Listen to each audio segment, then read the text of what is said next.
권투 선수 중에 유명한 선수로 타이슨이라는 사람이 있습니다. 헤비급 챔피언을 지냈고요. 이 사람의 펀치는 한번 툭 때리면 이게 1톤의 무게감이 있다고 합니다. 펀치력이 1톤. 그러니까 웬만한 사람 이 사람 주먹을 맞으면 죽을 수 있는 무시무시한 사람이죠.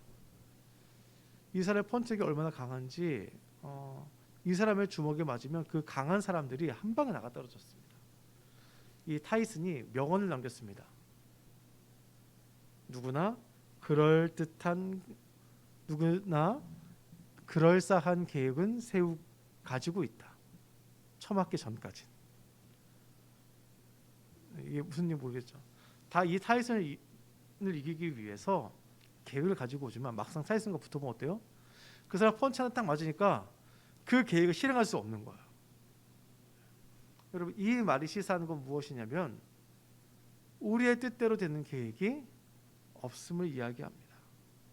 우리가 모든 일에 계획을 세우지만 그 계획들이 뜻대로 이루어지지만은 않죠. 오늘 말씀은 압살롬이 예루살렘에 입성해서 이제 거의 모든 승리를 얻은 것처럼 보여집니다. 근데 이 압살롬이 이렇게 연전연승을 거둘 수 있었던 이유는 무엇일까요? 바로 아히도벨이라는 사람 때문에 그렇습니다. 이 사람이 압살롬에 탁 붙어서 압살롬에게 모든 계략을 다 알려주었습니다. 어떻게 아버지를 배반할지, 어떻게 군사들을 끌어모으고 어떻게 이 사람들의 마음을 살지를 다 아히도벨이 가르쳐준 겁니다. 정말 그야말로 천재적인 사람이죠. 그래서 이 압살롬은 헤브론에서 출발하여서 예루살렘까지 옛 수도와 현재의 수도까지 다 점령하였고 모든 이스라엘 사람들의 마음을 다 산 것처럼 보여집니다. 이 압살롬에 보니까 이 아히도벨에 대해서 보니까 16장 23절에서 그때에 아히도벨이 베푸는 계략은 사람이 하나님께 물어서 받은 말씀과 같은 것이라 아히도벨의 모든 계략은 다윗에게나 압살롬에게나 그와 같이 여겨졌더라. 이 아히도벨이 얼마나 똑똑한 사람인지 보여주는 겁니다. 정말 하나님으로부터 직접 모든 계략을 받은 것과 같이 뛰어난 사람이었다는 거예요. 이 압살롬이 이렇게 강대함이 바로 이 아히도벨에게 있었다는 겁니다. 압살롬이 이제 예루살렘까지 입성하여서 이제 뭘 해야 되죠? 아버지가 조금 전에 도망쳤으니까 자기 아버지 쫓아가야 됩니다. 그래서 자기 아버지를 죽이려 합니다. 이런 계획을 세우는 가운데 그래서 어떻게 해야 될지 아히도벨에게 묻습니다. 아히도벨이 어떻게 대답했냐면은 바로 쫓아가야 됩니다. 전쟁에서요 도망하는 사람들을 죽이는 게 제일 쉽습니다. 왜 그럴까요? 뒤돌아가기 때문에 그래요. 뒤를 돌아서 가기 때문에 방어할 수가 없습니다. 그래 쫓기는 사람은요 더 쉽게 지쳐요. 그래서 지금 이 아히도벨은 그래서 도망하고 있는 다윗의 뒤를 바로 쫓아야 한다라고 이야기합니다. 왜? 다윗에게 백성들도 같이 따라간 사람들도 있고 다윗의 발걸음 늦춰지고 낙심하였고 그렇기 때문에 이기기에 딱 좋다는 거예요. 이 아히도벨에게 물은 압살롬이 평소 같았으면 어떻게 했을까요? 바로 이 아히도벨의 계략대로 했을 겁니다. 그런데 예루살렘 성에 들어오니까 누가 있었냐면 후세라는 사람이 있어요. 후세. 이 후세 또한 전략가입니다. 근데 이 후세는 어떤 사람이냐면 다윗의 또 절친이에요. 그런데 이 절친인 후세가 가지 않고 자기를 지지한다고 그래요. 그러니까 모든 사람이 자기를 숭배하는 것 같은 이 착각 속에서 압살롬은 후세에게 묻습니다. 그런데 우리가 보았듯이 후세는 어떤 사람이었죠? 다윗과 너무 친해서 다윗을 너무 사랑해서 다윗을 쫓아가는 사람이었습니다. 그런데 다윗이 당신은 예루살렘 성에 있으라 해서 다윗에 의해서 보내진 사람이에요. 그러니까 이 후세는 지금 어떤 계략을 짤까요? 압살롬이 질 만한 계획, 다윗에게 이득이 갈 만한 계획을 짭니다. 이 후세가 이야기합니다. 다윗에게는 힘센 장수가 많습니다.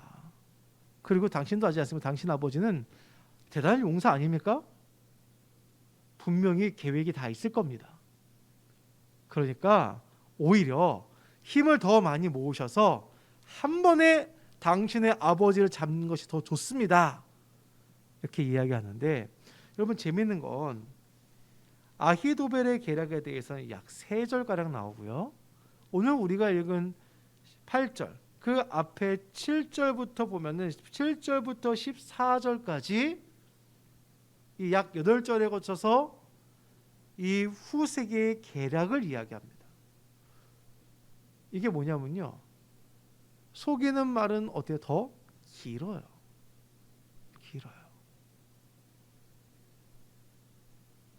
이 후세가 속이고 있으니 분명히 드러납니다.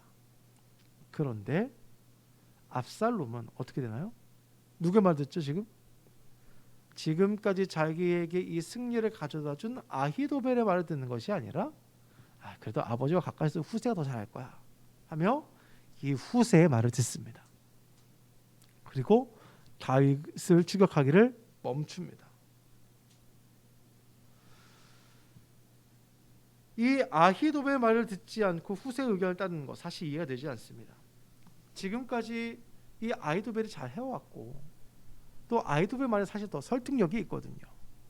그런데 이상하게 후세의 말에 귀가 가고 후세의 말을 듣게 되어집니다. 왜 그렇게 됐을까요? 오늘 우리가 읽은 14절 말씀 여기 보니까 이렇게 이야기합니다. 이는 여호와께서 압살롬에게 화를 내리려 하사 아히도벨의 좋은 계략은 물리치라고 명령하셨음이니라. 명령하셨습니다. 우리가 여기서 하나님의 작정이라는 것에 대해 알아야 됩니다. 작정. 하나님의 작정은 무엇일까요? 어머니, 절 때리기로 작정하셨군요. 이렇게 이야기하는 그 작정이 아니라 하나님의 작정은 우리와 많이 다릅니다. 이 작정은 무엇이냐면 소요리 문답에서 이렇게 이야기합니다. 하나님의 작정은 그의 영원한 목적으로 그의 뜻에 의논에 따른 것인데 자신의 영광을 위하여 모든 되어가는 일들을 미리 정하신 것입니다 라고 정의합니다. 뭐라고요? 영원한 목적으로 그의 뜻에 의논에 따른다. 이 의논에 따르다는 것은 무엇일까요? 삶 위에 하나님이 의논하셨다는 거예요. 왜? 보완하기 위해서? 아니요. 우리를 위해서 그렇게 애쓰셨다는 거예요. 이 모든 만물을 하는 데 있어서 하나님께서 최선으로 하셨다는 의미입니다. 의논에 따른 것인데 자신의 영광을 위한 모든 되어가는 일들을 정하셨다라고 이야기합니다. 여러분, 우리의 개념에서 목적과 계획과 실행은 어떻죠? 다 달라요. 나의 목적은 여기서 저기까지 가는 거예요. 그런데 여기 가는 길에 보니까 장애물이 있어요. 그래서 나의 계획은 어떻게 했습니까? 왼쪽으로 갔다가 오른쪽으로 갔다가 피해가는 방향은 우리가 계획을 세웁니다. 그런데 우리가 막상 해보면 또 어떻게 되죠? 그렇게 되나요? 아니요. 그렇게 되지 않아요. 우리의 계획대로 되지 않습니다. 왜 그럴까요? 우리가 바라는 목적이 잘못될 수도 있고요. 두 번째, 우리의 계획이 우리의 지혜 없음에 의해서 잘못될 수 있고요. 세 번째, 우리의 실행 또한 우리의 능력 부족으로 인해서 이 실행은 제대로 되어지지 않을 수 있다는 겁니다. 이런 거는 전쟁에 보면요, 정말 많이 나옵니다. 이 전쟁 역사를 보잖아요. 그러면은 정말 말도 안 되는 그 계획을 한 게 있어요. 그 세계 2차 대전의 일본군 대장 중에 레냐라는 사람이 있어요. 레냐. 이 사람은 전쟁이 끝난 후에 전문 재판을 받잖아요. 이 사람은 석방됐어요. 유일하게. 왜냐면은 꼭 흔히 얘기하는 엑스맨 같은 사람이었어요. 이 레냐가 어떻게 생각했냐면은 우리는 영국군을 치기 위해서 미얀마의 밀림을 지나간다. 식량 어떻게 가져갈까요? 아시아 사람들은 풀만 먹고도 잘 살 수 있어. 그러니까 밀림을 통과하면서 그 밀림에 있는 풀을 먹고 통과해. 이런 식인 거예요. 말도 안 되는 계획이죠. 근데 그 계획이 어떻게 됐을까요? 통과가 돼가지고 실행이 된 거예요. 결과는요, 처참하게 패배하였습니다. 처참하게. 여러분, 우리의 개념에서 목적과 계획과 실행은 모두 다 이렇게 별개예요. 목적에 따라 계획하지만 되지 않고 목적대로 이루어지기도 힘듭니다. 그런데 하나님의 목적과 계획과 실행은 동일합니다. 이게 바로 하나님의 작정입니다. 모든 되어가는 일을 미리 정하셨다. 잠언 16장 33절 말씀 이렇게 얘기합니다. 제비는 사람이 뽑으나 모든 일을 작정하기는 여호와께 있느니라. 또한 시편 33편 11절 말씀에서 여호와의 계획은 영원하시고 그의 생각은 대대에 이르리로다 이야기합니다. 하나님의 이 작정은 완벽하신 거예요. 그럼 우리가 여기서 의문 드는 게 있죠. 아니 그럼 우리는 꼭두각시인가요? 인형인가요? 운명이 우리를 지배하나요? 아닙니다. 분명히 성경은 우리에게 어떻게 이야기합니까? 하나님께서 우리에게 자유의지를 주셨다라고 이야기합니다. 하나님께서 우리에게 자유의지를 주셨으면 우리는 어때요? 우리의 뜻대로 행하는 거예요. 그러면 우리가 우리 마음대로 행하는데 하나님은 어떻게 자기 일을 이루어 가시나요? 하나님 우리보다 더 높은 차원에 계시기 때문에 그렇습니다. 그래서 우리는 하나님의 전능하심을 잊어버려서는 안 돼요. 하나님의 전능하심을 잊어버리니까 나의 자유의지는 아무 소용이 없는 것처럼 느껴지는 거예요. 하나님은 우리의 자유의지까지도 사용하십니다. 그래서 우리 자유의지를 제한하지 않으시고도 하나님은 자신의 뜻을 이루실 수 있는 거예요. 그래서 오늘 말씀에서도 보면 압살롬에게 그렇게 명령하셨다. 아히도벨의 계략보다 후세 계략이 더 낫다고 여기도록 그 마음에게 명령하신 것은 무엇이냐면 우리가 출애굽기에 나오고 있는 그 말씀을 기억해야 됩니다. 애굽에서 이 이스라엘 백성들이 탈출할 때에 그리고 그 애굽의 10가지 재앙이 내릴 때에 성경 어떻게 얘기합니까? 바로의 마음이 강팍하여졌어. 이렇게 이야기합니다. 그런데 사무엘상 6장 6절 말씀 애굽인과 바로가 그 마음을 강팍해 한 것 같이 하나님께서 그들의 마음을 그렇게 하셨다라는 겁니다. 히브리인을 보내지 않으려도 바로의 마음과 같이 그 마음을 또 주관하신 분이 누구신 거예요? 우리가 자유의지를 가지고 있지만 거기서도 그것을 활용하시고 사용하시는 분이 바로 하나님이시다라는 겁니다. 우리가 이 압살롬을 보면서 우리가 지난 시간 이 압살롬 어떻게 그랬죠? 압살롬은 그의 그 교만과 그 죄악이 가득했음을 같이 보았습니다. 근데 여러분 우리가 살면서 이런 사람들이 잘됨을 봅니다. 그리고 이야기합니다. 대체 정의가 어디 있는 거야? 아니 악인은 저렇게 잘 되고 착취하는 사람들은 점점 더 강해지고 힘있고 그런 사람들은 더 잘 되는데 대체 정의는 어떻게 실현되어지는 거야?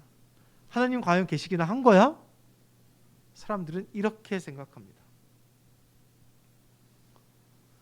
또한 그런 사람들이 충분히 지혜롭고 그리고 모든 것을 탐하며 모든 것을 다 가지는 모습을 보면서 과연 하나님의 주권은 이루어지고 있는 것인가라는 우리가 의문이 듭니다. 그런데 하나님의 주권은 이런 상황에서도 작동되어지고 있음을 우리가 분명히 알아야 됩니다. 여러분 우리 눈에 보이는 것만이 다가 아닙니다. 우리는 지금 우리의 눈앞에 펼쳐져 있는 상황을 보고 모든 것을 판단하고 그것이 전부라고 생각합니다. 여러분 지금 압살롬 어떻죠? 누구보다도 잘 되고 있는 상황이에요. 모든 나라를 다 가진 것 같은 상황입니다.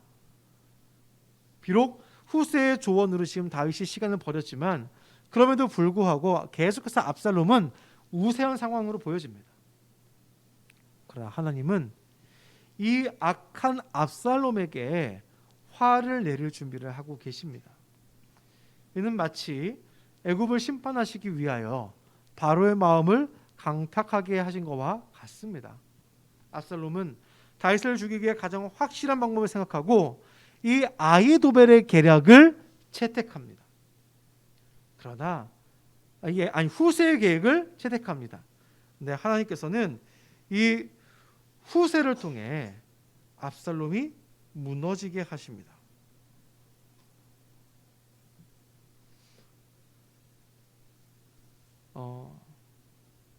우리의 인간의 눈을 볼 수 없는 영역들이에요. 하나님은 우리가 계획하는 악한 것까지도 사용하셔서 선을 이루십니다. 모든 것이 합력하여 선을 이룬다는 것은 무엇이냐면 결국 하나님의 뜻대로 모든 것이 이루어진다는 겁니다. 여러분, 우리는 지금 압살롬과 같이 모든 것이 우리를 둘러싸고 이제 그들이 다 승리한 것 같이 보이는 그 상황에서도 우리는 주님을 바라보아야 합니다. 우리가 하나님께서 선한 길로 모든 것을 작정하시고 이끌어 가신다는 것을 아는 우리는 그 분을 믿어야 한다는 겁니다. 그러나 우리의 믿음은 연약합니다. 그래서 우리는 볼 수 있는 게 많지 않아요. 내 눈앞에 있는 거. 그래서 내 눈에 보이지 않으면 아무것도 이루어지지 않았다라고 우리는 생각합니다. 회사에서 가장 많이 듣는 얘기가 무엇입니까? 결과물을 보여봐. 결과물을. 아니, 일이 진행되는 데 있어서 보이지 않는 것이 얼마나 많이 있습니까? 그런데 어떻게 얘기하죠? 결과물을 보여봐. 보여달래요. 보여야 믿는 거예요. 이게 우리 인간이 가지고 있는 한계입니다. 그런데 우리가 보이지 않는 것을 볼 수 있는 것, 이게 바로 믿음입니다. 그런데 이 연약한 우리의 믿음을 하나님께서 세우시고 단단하게 하기 위해서 우리에게 주신 것이 있습니다. 무엇입니까? 바로 경건이라는 도구입니다. 경건. 말씀을 통하여 하나님의 약속을 붙잡게 하시고 기도를 통하여 하나님의 말씀이 믿어지고 하나님을 신뢰하게 만드십니다. 우리에게 이렇게 귀한 좋은 것을 주셨다는 겁니다. 압살롬은 17장 1절에서부터 3절까지 말씀을 보면 아히도벨의 계략을 듣고 그의 계략이 훌륭하며 좋은 것임을 알고 있었습니다. 그런데 아버지의 모사였던 후세의 의견도 들어보기 위해서 불렀다가 후세가 내통한지도 모르고 그의 계획을 듣고 그의 계획을 더 신뢰하게 됩니다. 하나님의 이 계획은 우리가 알지 못하는 부분에서까지 준비되어지고 행하여지고 이루어진다는 사실입니다. 우리는 낙심의 상황에서도 낙심하지 말고 하나님을 바라보아야 됩니다. 잠언 24장 20절 말씀은 우리에게 이렇게 얘기합니다. 대저 행악자는 장래가 없겠고 악인의 등불은 꺼지리라 하고 말씀하십니다. 하나님께서 하실 심판과 보응을 우리는 믿어야 합니다. 또한 악인의 계략이 나에게 아무런 영향이 없음을 우리가 믿어야 합니다. 물론 그들이 행하는 일들이 우리의 삶의 환경을 바꿀 수 있습니다. 그러나 그들의 행함이 나의 인생을 결정짓지는 못해야 된다는 겁니다. 왜냐하면 하나님께서 결국 자신의 뜻을 이루시기 때문에 그렇습니다. 여호와께서 성을 지키지 아니하시면 파수꾼에 깨어 있으면 헛되도다라고 말씀하셨듯이 참새 한 마리도 팔리는 것이 아버지의 뜻 없이는 되지 않는다 그랬습니다. 그렇기 때문에 우리는 우리 삶에 펼쳐지는 이 모든 일들이 다 주님의 은혜 가운데 있음을 믿어야 한다는 겁니다. 여러분, 그래서 우리에게 중요한 것이 있습니다. 바로 하나님의 신실하심을 우리가 믿어야 한다는 겁니다. 여러분, 신실하심이 무엇일까요? 신뢰할 만한, 이 신뢰가 변하지 않는다는 뜻입니다.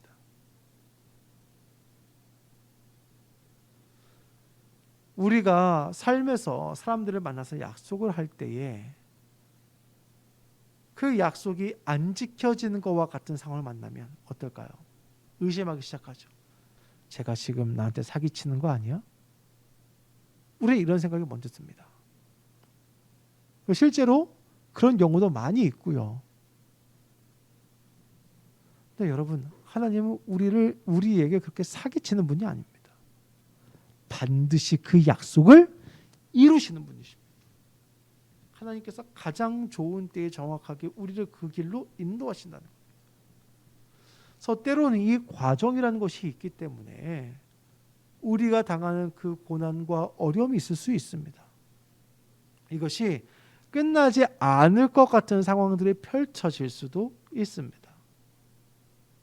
그런데 하나님은 그것까지도 사용하셔서 우리를 단련하시고, 그래서 우리가 정금과 같이 나오도록 우리를 인도하신다는 사실을 우리가 믿어야 된다는 겁니다. 또 하나님은 이런 악한 상황에서 우리를 돕고 기다리고 계십니다. 하나님 그 계획은 실수가 없으십니다. 완벽하십니다. 심지어는 내가 상하고 있는 이 순간조차도 하나님의 계획 안에 있는 것이고, 그것은 나를 만들어 가시는 가장 완벽한 방법이라는 것을 우리는 분명히 믿고 있어야 합니다. 왜냐하면 하나님은 선하신 하나님이시기 때문에 그렇습니다. 근데 이 선함이 우리처럼 이렇게 조금 선하신 게 아니라는 거예요. 하나님의 선함은 완전하시고 완벽하시고 무한하십니다. 그러기에 우리는 그 하나님을 믿어야 합니다. 여러분, 지금 우리의 삶을 주관하고 계신 하나님의 그 계획을 믿고 어떤 상황에서 이 하나님의 주권을 믿고 살아가시는 저와 여러분 되기를 간절히 소망합니다. 그래서 하나님의 은혜가 늘 충만하기를 간절히 기도합니다.